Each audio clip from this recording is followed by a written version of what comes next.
Good evening. Tonight, I hope you're sitting down because, in an insane twist, the Senate version of the big blathering bill added $10 billion to NASA's budget. Did they restore the science? Oh, no, no, no, no. They restored funding to something few in our arena actually wanted, which is Artemis 4 and 5 flights plus Gateway. But there were, on the bright side, there were records galore this week. In the U.S., there were 21 commercial launches in June. The 750th person to launch to space went up on a New Shepard, and SpaceX set a record of 500 Falcon 9 launches. This and more to come on our Space Property Rights series with our guest, Wes Faires. From the news desk at the Center for Space Commerce and Finance, my name is Thomas Andrew Olson, and this is The Unknown Quantity.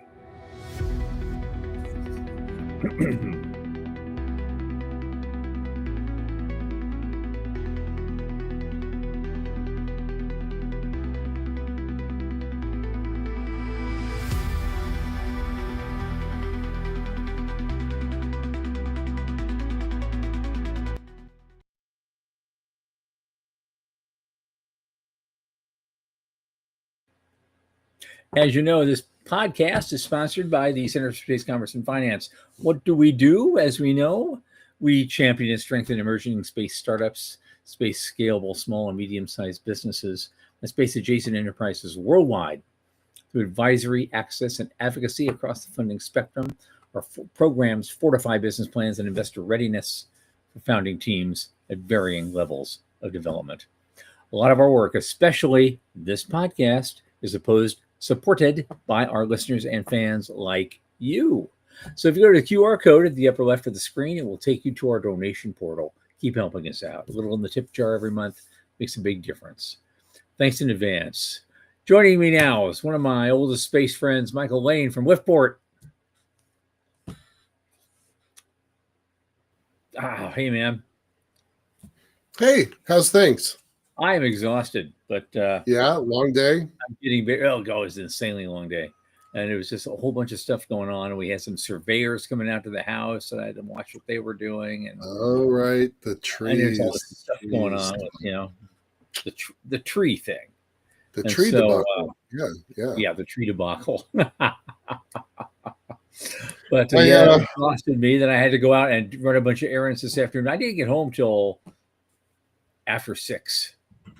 Oh, yeah, it's just before the show starts. It's just before the show. So I was sitting there, I was getting myself ready. I had to eat something. I didn't put the script together. I just, sent it to you guys like 10 minutes ago.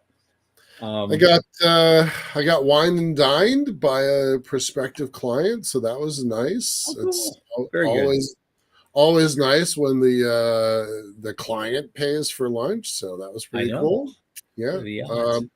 I got my new enhanced, because we live in a surveillance state, my new enhanced driver's license. So now I can travel again. So I was kind of restricted there for a while. So. Yeah. You got the right. You had to get the special driver's license, the little gold star on it. Yep. They gave me one of those, whether I asked for it or not. So I was like, okay. I had to go through some hoops. I had to contact my mom, get my birth certificate. Little known fact: I was adopted by my mom's second husband, so we had a name change. Mm-hmm. I had to go back to records going all the way back to like the 4th grade. Wow. Like it was a chore. Like it was a chore. So anyway, I'm now set. One more thing to be able to move freely about the country. So pretty happy about that. Good. Yeah. Good. Any big plans for the 4th of July? I have been busting my ass for the last 4 days to make sure I don't have to have big plans for the holiday weekend. I've got one phone call with a cohort in Austria tomorrow morning at 9, because it's a work day for them. Right. Yeah. Yep. But that's it. Nice. That's it. Nice. Right on. I'm going. I'm gonna split my time between the city and the mountains. There you Come into the town for a big fireworks show, go out into the woods for peace and quiet. So that's what I'm doing. That's the one thing I missed when I was out in Colorado Springs. I realized I really miss the mountains. There's no mountains in Florida. I think the highest spot in the whole state is 300 feet or something. So it's like, no, I have to drive a long way to find a mountain, Right. the little one. Yeah, no. Nope, they're my backyard. All right, let's get into it. What do you got today? Well, here it is. As I said, there was something you sent me the other day about, and I looked at that thing about Fainted Dead Away, which was, NASA got $10 billion in funding back, but in the Senate version of the big beautiful bill, but there it is, greenlit. So we've greenlit and added because Artemis 4 and 5 was on the schedule. We took it out in the original budget. We took out Gateway in the original budget to make the cuts. They just restored all that without a buy or leave from anybody. And I'm surprised more people aren't wailing and gnashing their teeth over it. A lot of people out there, I was looking for some kind of commentary on it. No, there's not. Last couple days, all the people, like I look on LinkedIn especially, all the folks that we interact with a lot of people in our sector, in our industry, a lot of people who have been on this show, have not said a word, even after I reminded them. Yeah, right. Guys like Tom said, a bunch of people. I say, you're making all this commentary about this, and this, but did you know what just happened 2 days ago? Right. Yeah. Now, I haven't heard a thing about what the House did about that. Everyone was arguing over, everybody's going to lose their health care and we're all going to die, but it's all you heard, from the opposition party. But nobody said a peep about this little accounting bit of legerdemain. No one said a thing, not even the House Republicans. No. And after what I hear, somebody they passed that thing by the skin of their teeth, and it's going to Trump's desk. I have no idea if it's still in there or not, because no one talked about it. Yeah. No one knows right now. I was pretty surprised by this. So this happened, and it kind of like snuck under the radar. So 10 billion more for the Artemis architecture. Notice it's the part that nobody really wants. So, okay, fine. Apparently they wanted the Senate launch system is alive and well. Senate launch system is alive and well. I've always been on the fence about Gateway. I know that one is not popular. I get why it's not popular. I think that's actually a pretty useful tool. I would love to use. I was kind of hoping they were going to chuck it, and that I could go into NASA and ask to buy it as part of my counterweight or part of my lunar elevator infrastructure, but no such luck. So that one's still alive. But 10 billion here, and then another 10 billion, 11 billion got added to Space Force, kind of under the radar also. So, did you said in your lead up, your intro about, did science get replaced? Why don't you talk about that for a minute?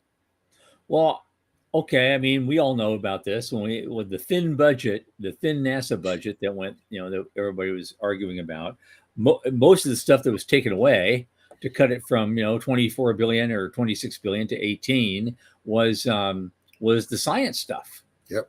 And everybody on every side of the fence was screaming and yelling and pounding their fist on the table over, taking away all the science stuff. There's just no reason for this at all. We should be spending money on pure science. And that's what a civilized country does. And made no sense. So at first I thought, they restored 10 billion in funding. The natural thing for me was say, we got the science back. And then but no. We got a little bit of money for Mars orbiters. That was actually mildly good news. I do think that keeping the International Space Station flying is also pretty good news. And then there's the talk about, deorbiting. Frankly, I'm kind of surprised that SpaceX, considering all the heat that guy is getting these days. I was a little surprised to see $300 million for SpaceX to deorbit ISS. Well, for all we know, they took a zero off what they were going to send him otherwise. And that's part of that. So they're just putting it out there. Just guys saying, right, right. But hey, he had a milestone. Yeah. Their 500th Falcon 9 launch. Yeah. The other day. That's bonkers. And that's the and since a lot of them have been reused, and some of them have been reused dozens of times now, so I don't know how many actual physical Falcon 9s are included in that 500 launch total. Could be 220. What's the average reuse rate? One very robust 500 times. I know that's right. It was pretty cool though. We talk about SpaceX on this show a lot. Like, okay, we're kind of tired of talking about SpaceX, but they still keep doing remarkable things as a company. And I think we have an obligation to keep talking about it. I want to remind folks that may not know that this is the 5th iteration of this particular machine. And they have, I can't find it somewhere in here. They have a 1 in 100 success rate. Sorry, failure rate. Wow, I just said that backwards. Yeah, that would be kind of bad. All but 5. There we go. Of its 500 missions, all but 5 have been successful, fully successul. I think only 1%. 2 blew up, and then 3 didn't make it quite to orbit or something like that. But when I got into this industry, statistically, 1 in 15 or 1 in 17 rockets failed. And I said something to somebody. It's like, oh, that doesn't sound so bad. And their response was, would you go to a dentist that had a 5% failure rate? I'm like, oh, good point, right? Like, what are the consequences of this? So, yeah, good job on that team. I try to separate the person from the personality from the company, but good job to the team. It's a lot easier in that case, in the case of SpaceX, than it is Tesla, let's say. But because we all know who runs the show at SpaceX. Right. Yes, we're all big fans of Gwen Shotwell. Big fans. Big fans. Yep. All right, what else we got? Well, what else we got? There's not a lot of space news this week. There's a couple of things. There's another. Obviously, this last week, not too long ago, another Blue Origin launched, a new Shepard and launched 6 more space tourists, just past the Kármán line. But apparently, that was also a milestone because it included the 750th person to ever be launched into space. Mm-hmm. So I like that. I thought that's a milestone. That's kind of cool. Pardon me. They took so much heat for that publicity stunt they had a couple weeks ago with the all-woman sexy crew. Right. Notice there's not a lot of glam in this press release, in this article, and I kind of feel like that's okay, right? That is a good move tactically. Yeah, kind of going back to normal, folks, under the radar, just doing a normal thing. Right. Got 6 more people. They're all mixed up. Nothing to see here. Going to space is normal. This is what we should do. Huh. I just saw Jason's comment about. He's like, I really like Jarek Isaacsman's ideas. Yeah, buddy, so do we. So do we. So I don't know what else to tell you about that. It was kind of a softball interview when he was up on stage at ISTC, but I don't think it's the last we're going to hear from that guy. No, I was so fortunate. I got a chance to talk to him very briefly after his speech, and it was neat guy. Right. Hope we hear a lot more from him. Let's see, a couple of things.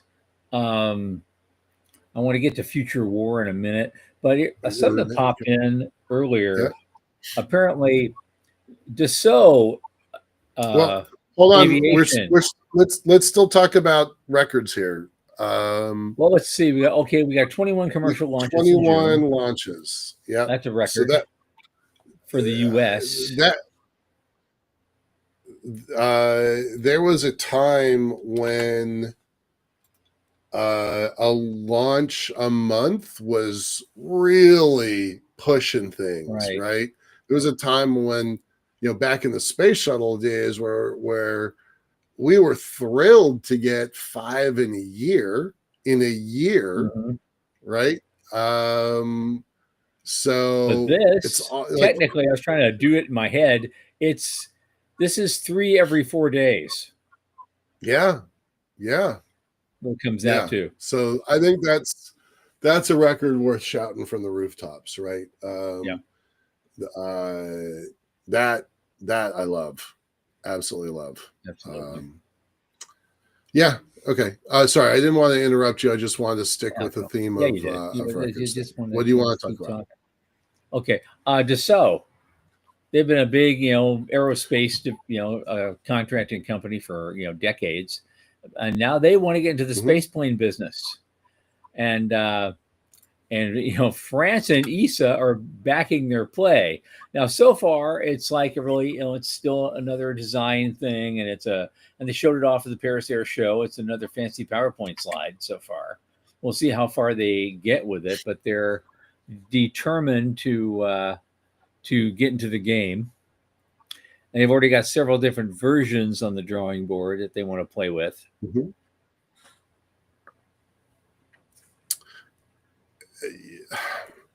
I used to be a really big fan of space planes.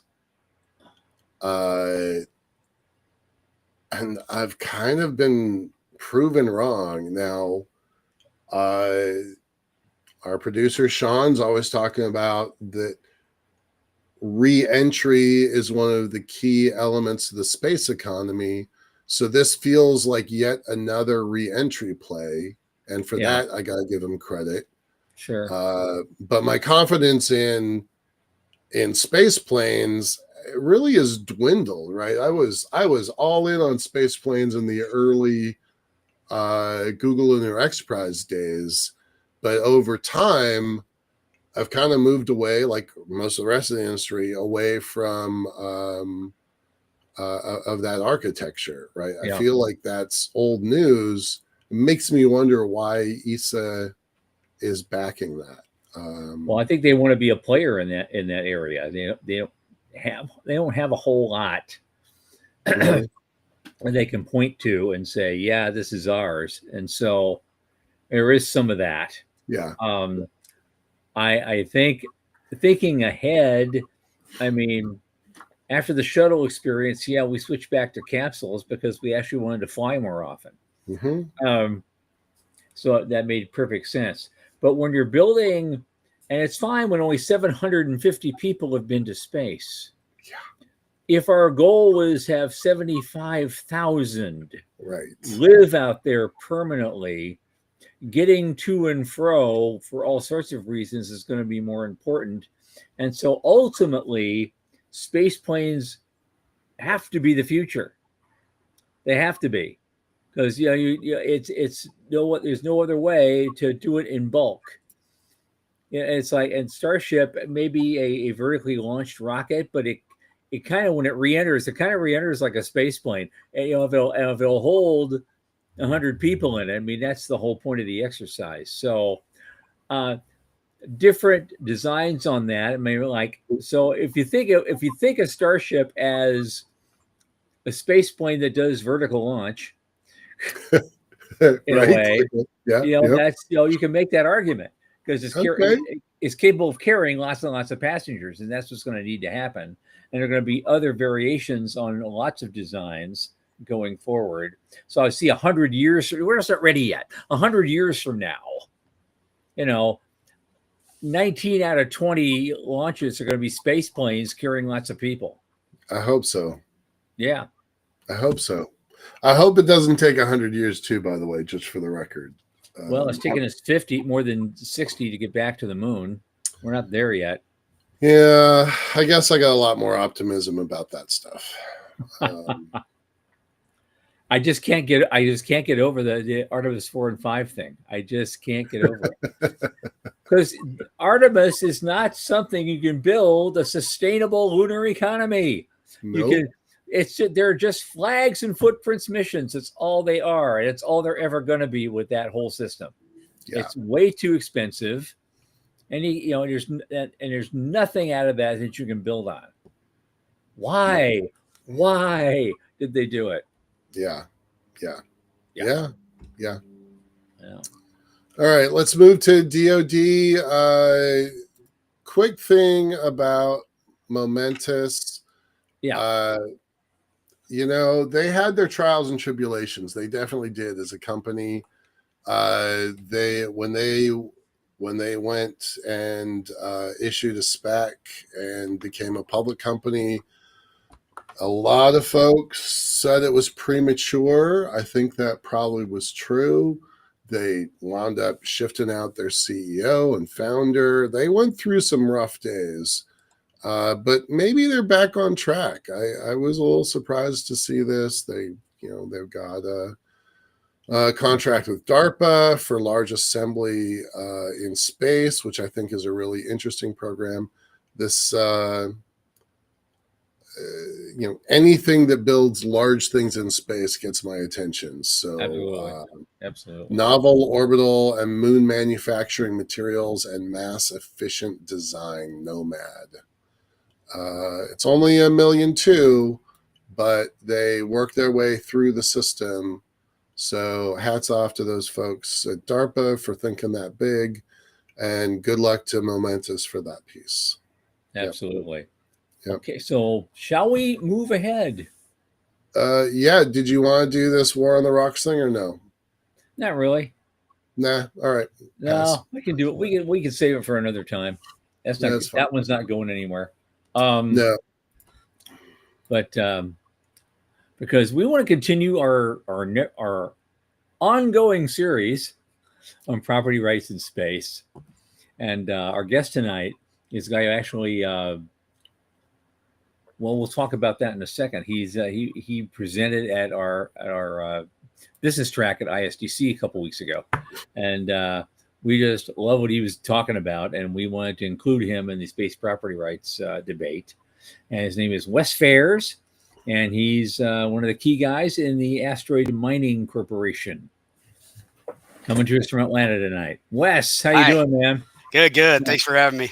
Here's the thing. Here's the thing. I just loved your presentation. I don't remember every single nuance of it, but I remember the impact. I was looking for the impact because it's between 5:30 and 6 at night. You're the last guy on. Yeah. We're all dragging our asses around. We're like, okay, when's the cocktail lounge open? We're ready at 6 o'clock, And you did something in that talk of yours. It could have been boring as whale shit, but it wasn't. And everybody was like standing up, throwing out questions, throwing love, throwing hate, throwing everything at you. And everybody got their hearts pounding again. And when we left the room at the end of it, everybody like wanted to go out and eat a tree. They were so pumped up. And so I thank you for that. Mm-hmm. I don't know how you did it, but I loved it. And, we have to do it again someday. So let's talk about that presentation. Let's talk about your origin story a little bit, how you wanted to get into asteroid mining and what brought you to the big debate arena of commercial property rights in the high frontier. Well, sure, yeah. So Yeah. I had warned that this would generate more Q&A than the actual speech itself. So uh, definitely felt the heat off that one uh, at the Q&A session. Um, but this was the topic was property rights beyond national borders in search of the competent authority, um, where I started out covering, of course, to bring it back to outer space, but the Antarctic Treaty, uh, the Law of the Sea Treaty, and the Outer Space Treaty. Um, so it's important to realize now that I think we're at an inflection point where the concept of space resource utilization is actually about to become feasible. Mhm. That uh, that the legal red tape is cut and remains to be cut. Um, so uh, the I'm with Asteroid Mining Corporation. Just a quick intro. We're developing a space capable autonomous robot explorer. Um, Essentially, we're the shovel. It's a six-legged hexapedal robot, as opposed to wheeled robots that can climb up and down and over. Um, but for the my intro to this has been on the policy side for sure, um, and so I could go into the comparison of the treaties, but should I start? Should I start with the origin story, or should I start with the Yeah. treaty? Start with the origin story because Okay, I don't know it, and I'm always sure. fascinated by that piece. And then we'll go into the rest of it. Okay. Um, well, it started off as a joke. Back in college at University of Tennessee in 2003. I saw a clip of Dennis Hope, who's been selling Selling, plots of the moon for right? like Yeah, nearly 40 years on that Conan guy has O'Brien. made All right. $20 million off of selling fake plots to the moon, So and other bodies. It's not the only. It's yeah. so it's kind of a party trick, and just to impress people. Uh, First off, I called him and saw what he had done legally, and um, I decided to do the same thing, but a little different. So I typed up a claim of ownership to the 3 stars of Orion's belt and took it to the Knox County Register of Deeds and had it recorded. Um, then I got on the news in Knoxville, and it was a cool party trick while uh, before any novelty wore off. Um, Okay. at that time, it would eventually be. Congrats for owning the stars, man. Thank you. I did not know about that. That's great. The Orions might not be so happy about that. Right. Yeah. Well, I put in the I put in the claim of ownership that a clause that if they have any problem with it, they can come talk to me. But so that's how it started as a joke, and then eventually, um, you want to get to the actual answer. Um, I would over the next few years, I would got more serious about it and wanted to take it up with the competent authority, should there be one. Is this a violation of the Outer Space Treaty of 1967, or is it not? At the time, there was a court case with a guy named Greg Nimitz who was trying to render the same answer, but he went about it by uh, suing NASA over a what he called a parking fee on an asteroid that he Right. laid Yeah. claim to, and trying to render the answer out of a federal court. Like he wanted uh, uh, a gavel to be banged and the court to declare him the owner. It was the court pretty much threw it out, but uh, I wanted to see where the competent authority lied. So as you just pulled that up right there. There was a I cannot even believe this document exists. My mind is completely derailed right now. without litigation, without any kind of lawsuit or anything like that. I wanted to find who could say, is this a violation of the Outer Space Treaty or not? Um, so there's a process by uh, you saw the Secretary of State Condoleezza Rice's seal and signature on it. there. Mhm. It's a consular. It's a process called authentication for legal use abroad. It's pretty much a way to render an answer without uh, for any international document. It requires a series of certifications, and when it reaches that point, they actually look at the underlying content, and they're not going to certify anything if they believe it's a violation of international law. Uh, Mhm. so at first they were like, it was a hell no. Like, how did you even get this like Right. all the way here? Um, but I was kind of working on two parallel paths where I'd sent this to NASA asking who the competent authority was, and got confirmation that it was within the State Department, the Bureau of Oceans International Environmental and Economic Affairs Space and Advanced Technology Division. So all I needed to do was connect the two and convince uh, convince who the competent authority was that this wasn't a violation of the Outer Space Treaty. Um, Right. and I did this by saying, look, I'm not going for the stamp that I'm going for does not say that the United States gives me the 3 stars of Orion's belt. Uh, is this a, if I had claimed something on the ocean floor where, where we signed but didn't ratify a treaty called the Law of the Sea, where that would be a violation of that. If it was a treaty that signed, if country that signed a treaty called the Moon Treaty, it would be a violation of that. But this is way outside of the jurisdiction of that. And is is this a violation of the treaty or not? And I was able to get on the same page with them, and they said it, it's we don't see any violation with this, and I put the two together and got the stamp. Okay, like that's that I think is the first kind of, without the litigation or changes in legislation.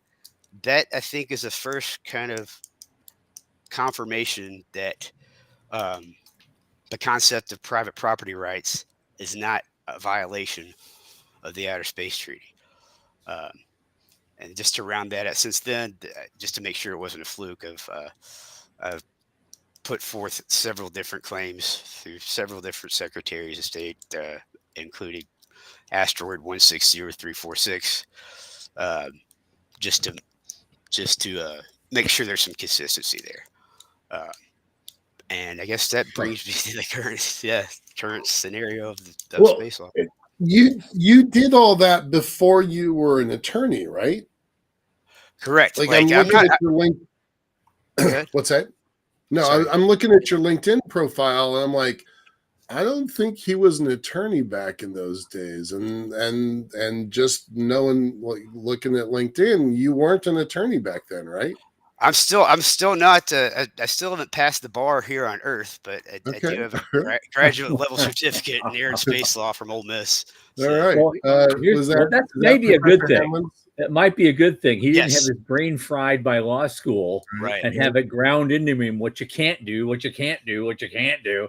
And you're always thinking of excuses for not doing something, after 3 years of law school. So, he just goes out and says, hey, let's give it a try. Right. Look, he claimed the Orion's belt. That's Got away with it. bonkers. I am going to be telling people about that over the next week. That's for sure.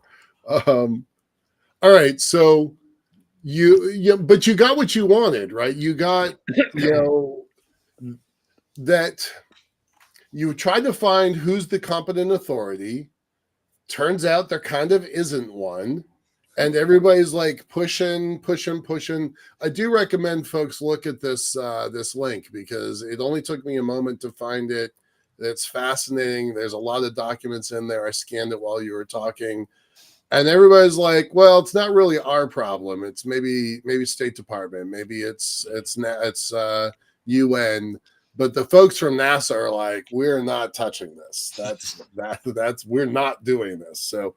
All right, so you in your course you discovered there isn't a competent authority. There isn't an organization that's taking on this role.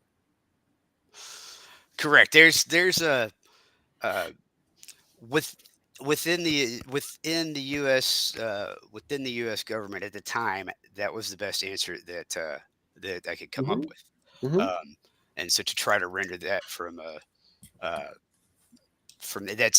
uh, that was all one really could do. There's no space court. There's no there's right now there's no United Nations entity that, and I'll get to this in a second, that is in has has been set up to govern this. So that was the best answer that I could possibly get. And this was back when it was. This is back before the space resource utilization. Right. This is Yeah. back when it was stupid. Still, Yeah. Right. Right. it's not Yeah. stupid anymore. Right. Um, so the Well, go ahead. okay, dude, I'm just gonna put it out there. I think you should claim the 4 stars that are part of the Big Dipper, the bucket part of the Big Dipper. Restart this and see if you get a different answer. Well, And, I've and actually if you do that, I only just want one of the stars. okay. We can work out the details there. Since then, I should mention that I've taken it more into the solar system. Um, Okay. so my most recent claim as Space Rights LLC, I did it as a corporation through the articles of organization, was Asteroid 160346, to um, bring it back into something that's even more relevant, Hmm. as I saw the importance of space mining starting to develop. Um, so there's been several different claims like this, and other different test claims, but the concept was to start way outside of the solar system where nobody would have a problem with it, and then bring it way closer into where Okay. somebody might. Um, and right since then, there's been a. Um, I want to get to the. I want to get to the. I'm sure there's several questions right now, but the next thing I would like to lead into is uh, is the current status of the treaties. Okay. Let's. Yeah. Uh, Let's okay, go. so there's um, the Outer Space Treaty, 1967, um, signed by the U.S., the Russians, and now it's up to, I don't know, I think it's 111 signatories. Pretty much says that one, no nukes in space, or it's a disarmament treaty, and two, whoever there can be no annexation of any part of outer space by any nation. Um, it just left private property rights off the table. Like it Right. spoke to nations at the time, and uh, they weren't going to. They, it's better left for future generations. Then in the late 70s came two treaties. One is called the Moon Treaty, which is an offshoot of the Outer Space Treaty, but attempts to set up a United Nations regime uh, to govern, and it actually goes as far as to say actual private property rights are forbidden. Like Right. it oversteps. That's the common heritage argument Yeah. Correct. that you hear about forever. Right. Yes, all extraterrestrial bodies in our solar system are the common heritage of mankind. And so basically, what it comes down to is if you get a piece of an asteroid and you process it into something and you bring it down to Earth and sell it, and let's say you do that, and you actually over your expenses you made $200. Okay, so now what you're going to do under the Moon Treaty, you would have to give at least $1 to all the 187 countries that are lining up with their handout to get a piece of what you did, and whatever's left is for you. Right. That's the Moon Treaty doesn't really flesh it out as bad as the Law of the Sea for Yeah, minerals on the ocean floor does, because that's exactly to your point. Like that's why we're not mining that's right. And so nodules. Yeah, yeah. So what those two treaties do is they step over beyond speaking to nations and say no natural person uh can uh, it forbids they both forbid natural persons as well as nations from any kind of right, unless in, unless there's a regime set up that's uh, to their liking. Um, so that and when I say law of the sea, I mean more like the law of the ocean floor. That's the big Right. part of it there. So currently, there's a under the law of the sea for minerals on the ocean floor. It sets up an authority to represent all of mankind. Turns out that the authority tells you what to do. You can't tell it what to do.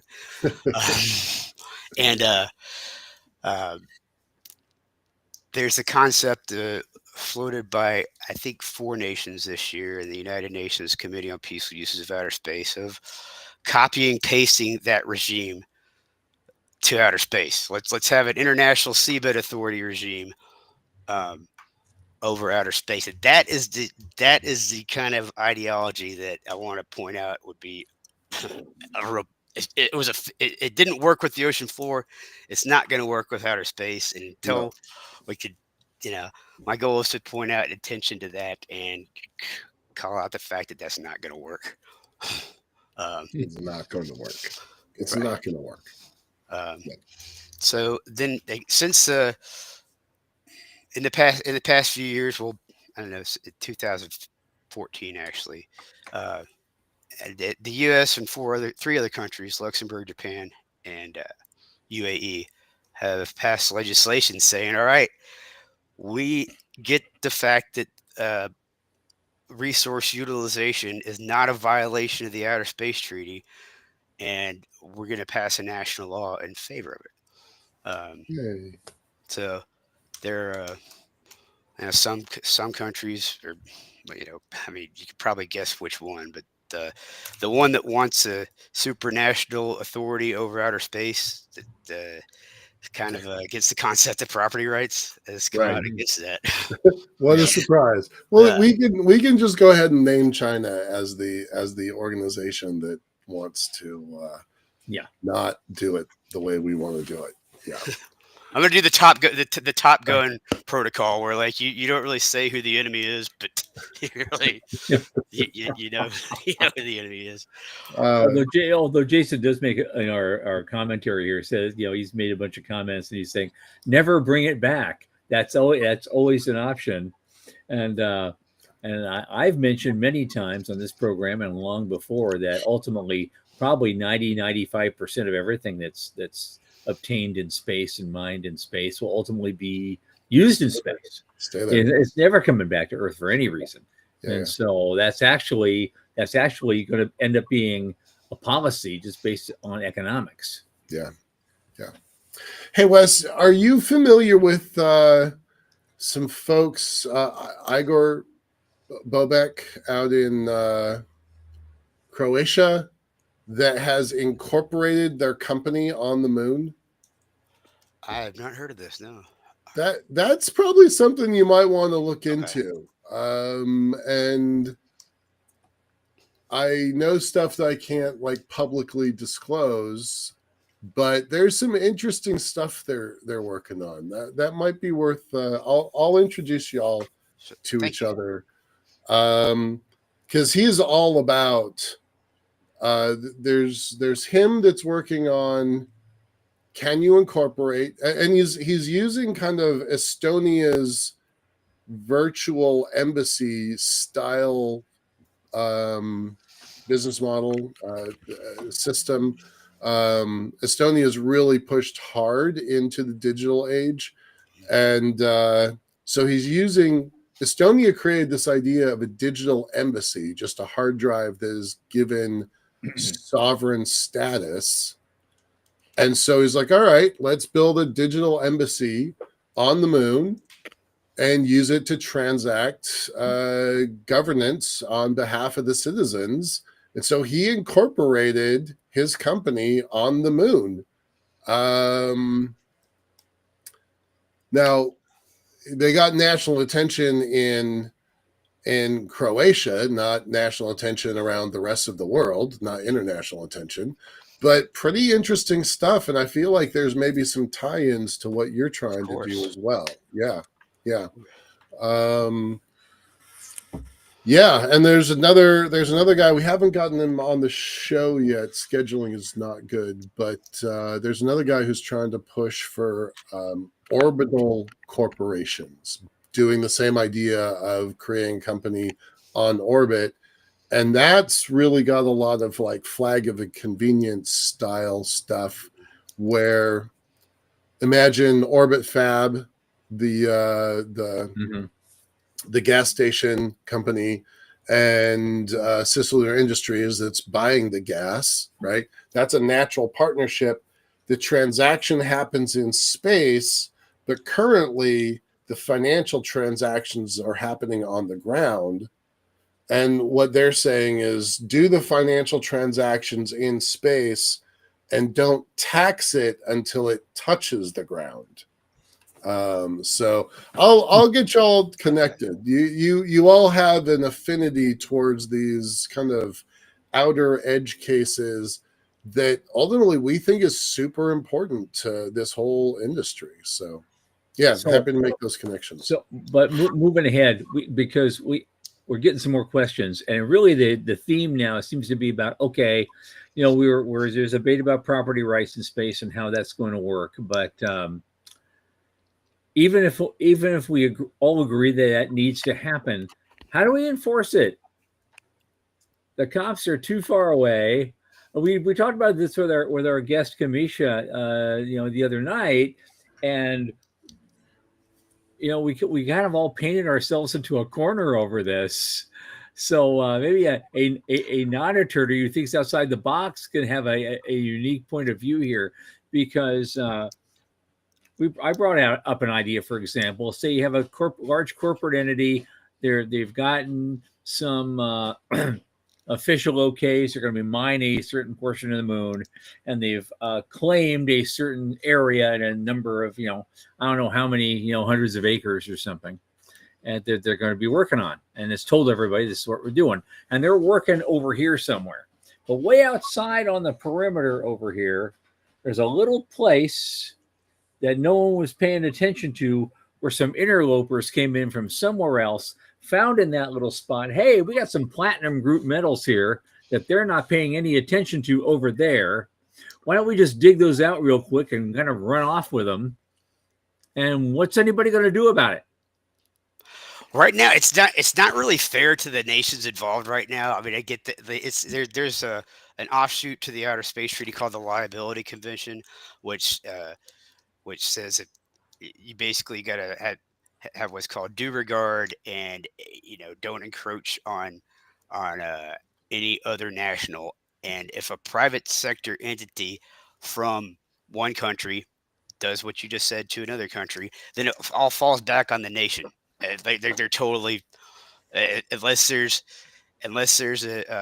any kind of evolution in uh, the accepted international law, it all falls back on the nation, which is not really fair. If somebody's acting in a private capacity, so there's no enforcement mechanism really outside falling back on that right now, unless there's you know uh, the Artemis Accords attempt to deal with this, but the uh,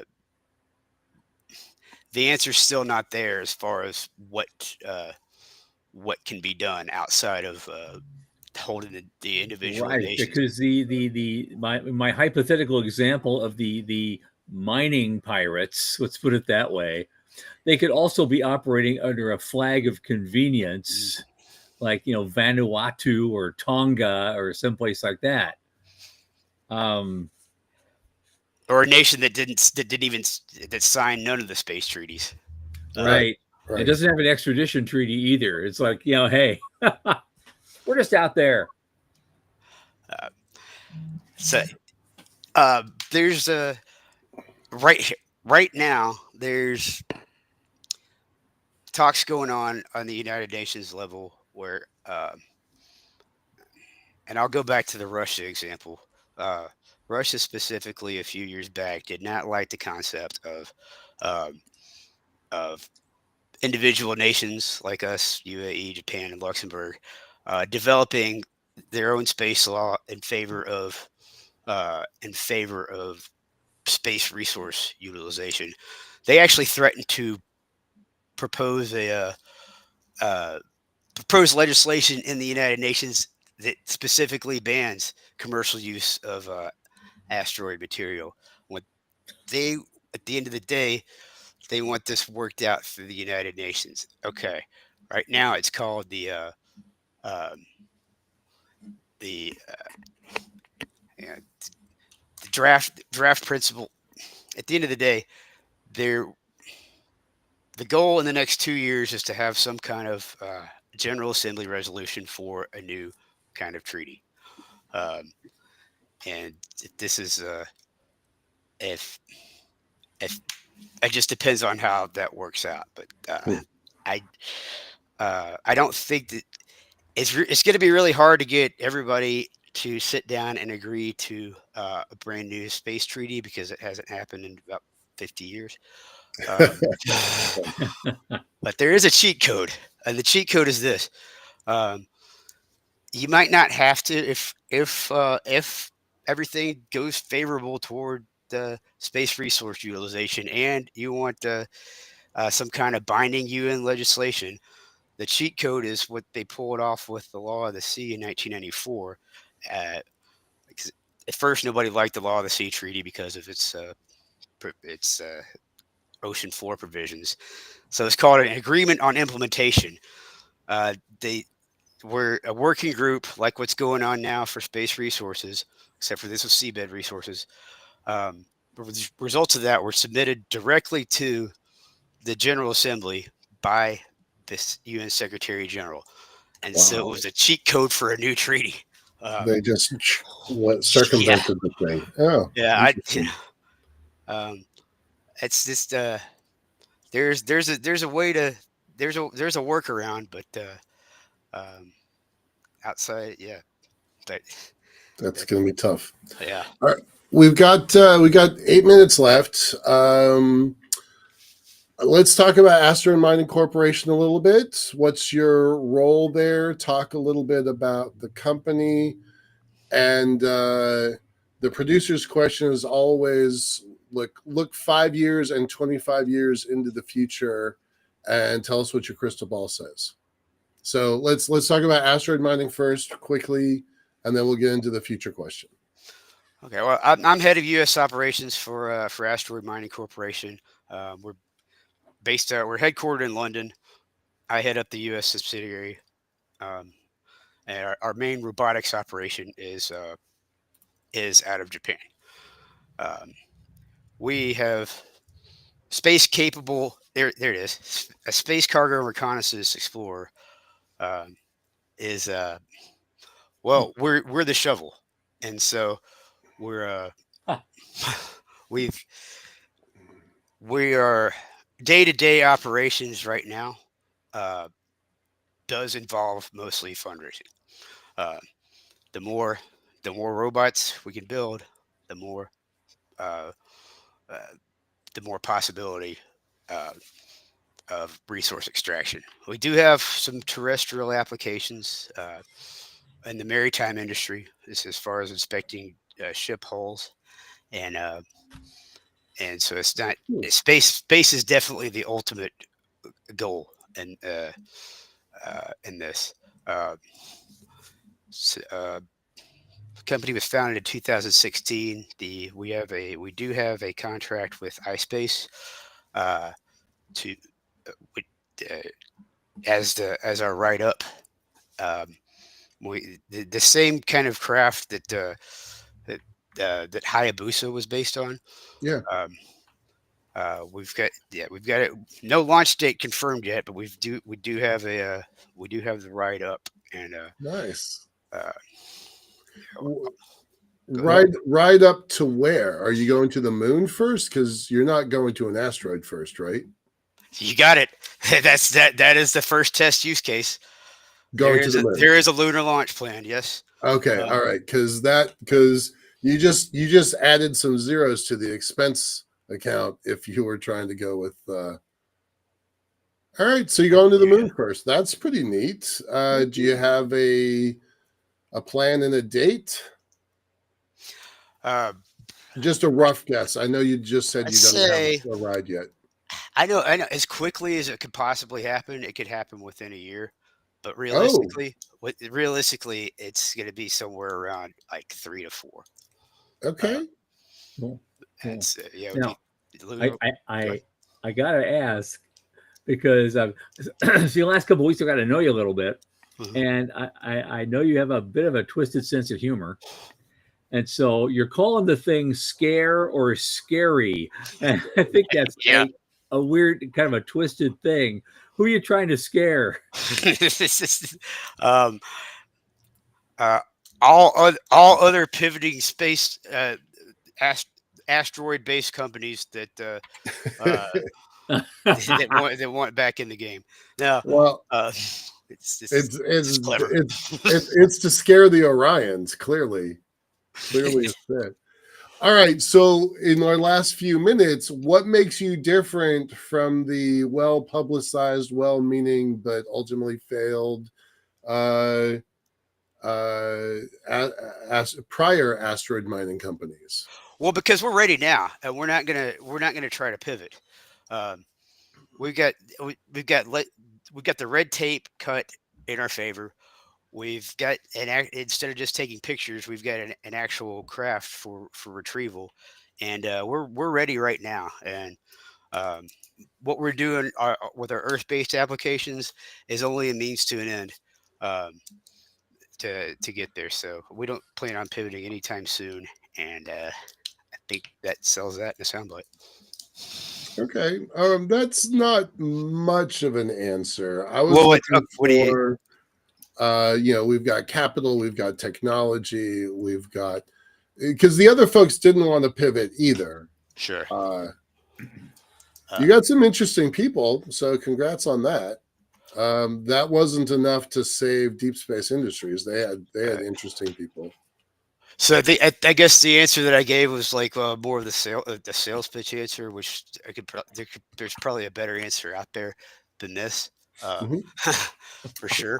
Um, but the tech is the tech is pretty much it's been tested and retested, and um, I would definitely lead with the tech um, that that we have, and unless I'm missing anything else, we we're always looking for more investors. So yeah, I can't say that I can't lead with the finances is the advantageous part.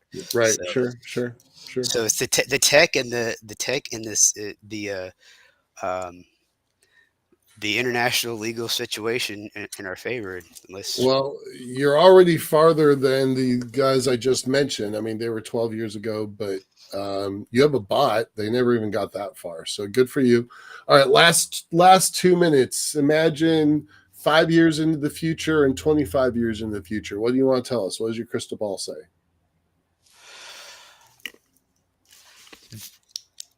I want to 5 years into the future. I want to have stamped out any concept uh,